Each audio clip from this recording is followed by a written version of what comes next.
4월 23일 금요일 윈TV 미주 핫뉴스입니다.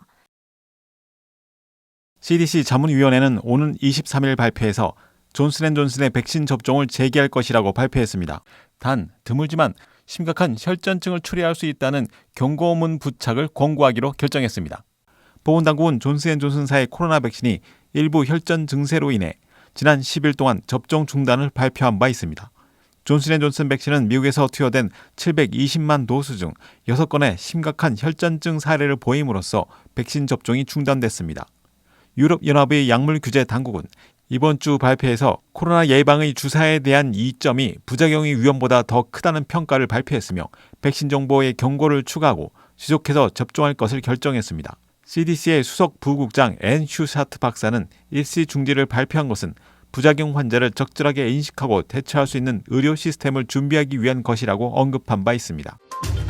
22일 상원은 반아시아 증오 범죄의 증가를 막기 위한 수정된 법안을 94대 1의 찬성으로 통과시켰습니다. 하와이의 마지에 히로노 상원의원이 주도하는 이 법안은 아시안 태평양계 미국인에 대한 공격 증가에 더 보완된 대처를 위해 법 집행기관과 지역사회를 보조할 지원을 증가시키며 증오범죄에 대한 신속한 검토를 지원할 정부 관리를 임명하거나 지정해야 합니다. 비영리보고기관 스탑 AAPI 헤이스에 의하면 코로나 대유행 기간 1년 동안 3,800건의 증오범죄를 보고받았다고 알렸습니다. 미주리의 조시 헐리 의원은 이 법안에 유일하게 반대표를 던졌으며 이 법안의 정의가 너무 광범위해 새로운 종류의 연방범죄 사건에 이런 개방형의 권한을 부여하는 것은 위험하다고 주장했습니다. 미치 맥코넬 상원의원은 트럼프 행정부의 관리이며 아내인 일레인 차오의 경험을 언급하며 법안 지지 의사를 밝힌 바 있습니다. 스페이스 X사의 크루 드래곤 우주선이 4명의 우주인을 태우고 23일 아침 플로리다의 나사 케네디 우주센터를 이륙해 6개월간의 우주 체류를 시작했습니다. 이 발사는 일론 머스크의 우주항공사에서 우주인을 태우고 발사한 세 번째의 우주선이며 이전에 이미 사용한 로켓 부스터와 우주선을 사용해 사람을 태운 최초의 발사라고 알렸습니다. 이 회사는 지난 몇 년간 위성 및 기타 화물을 실어 나르기 위해 재활용 우주선을 활용했으나 승무원 임무를 위해서 사용하는 것은 처음이라고 알렸습니다. 스페이스X사에 따르면 이번에 사용된 1단계 부스터 역시 다시 지구로 복귀시켜 재활용할 것이라고 전했습니다. 승무원들은 24일 오전 5시경 우주정거장에 도착해 체류를 시작할 예정입니다. 백악관은 이번 주 발표에서 전국에서 2억 명이 적어도 1차 접종의 백신을 받았다고 발표했습니다. 이에 따라 임상시험을 훨씬 초과하는 접종 수로 인해 새로운 부작용들이 발견되고 있다고 전해졌습니다. 미국 질병통제예방센터 CDC에 따르면 코로나 백신의 부작용으로는 주사 부위의 통증과 팽창 그리고 홍조 현상과 같은 일반적인 부작용 외에 피로, 두통, 근육통, 오한, 발열 및 메스꺼움 등을 예로 들고 있습니다. 그렇지만 각 백신의 항목으로 보면 설사와 관절통, 림프절 팽창, 두드러기, 발진 및 안면 부종과 같은 부작용을 나열했으며 더 많은 부작용이 있을 수 있다고 알렸습니다.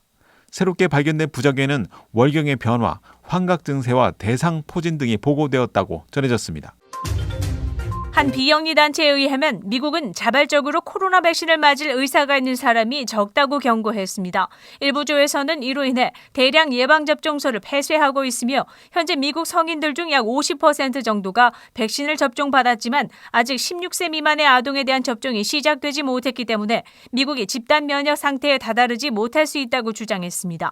플로리다의 3개의 접종소는 접종 능력의 절반도 안 되는 숫자의 예방접종을 진행하고 있어 곧 폐쇄될 것이라고 전했습니다. 카이저 가족재단의 조사에 의하면 미국인의 5분의 1은 예방접종을 받지 않을 것이라고 전해졌습니다. 백악관은 백신 접종을 가속화하기 위해 부작용에서 회복할 수 있는 시간을 주고 백신 유급 휴가를 제공하는 방안을 추진 중이라고 밝힌 바 있습니다. 4월 23일 금요일 코로나19 현황입니다. 미 전 지역 누적 확진 3,270만 9,788명, 신규 확진 4만 667명, 누적 사망 58만 4,783명, 신규 사망자 수는 497명이며 지금까지 완치된 사람은 2,527만 7,639명입니다. 일리노이주 누적 확진 131만 6,091명, 신규 확진 3,369명, 누적 사망 2만 1,777명, 하루 새 신규 사망자 수는 22명을 가리켰습니다. 일리노이주에서 지난 일주일 동안 코로나19 양성 판정률은 3.6%를, 쿡카운티는 5.7%를 나타냈습니다. 다음은 어제 기준 각 주의 신규 확진자와 신규 사망자 수입니다.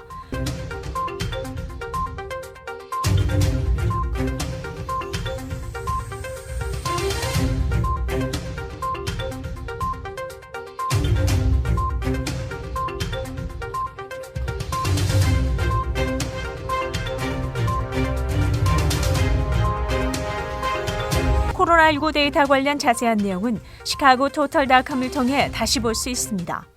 윈TV 24.5와 MCTV 24.6 방송은 공중파 채널을 통해 시청하실 수 있습니다. 코로나19 비상시국 뉴스24에서는 여러분의 제보를 기다립니다. 제보 전화는 224-283-8200번입니다.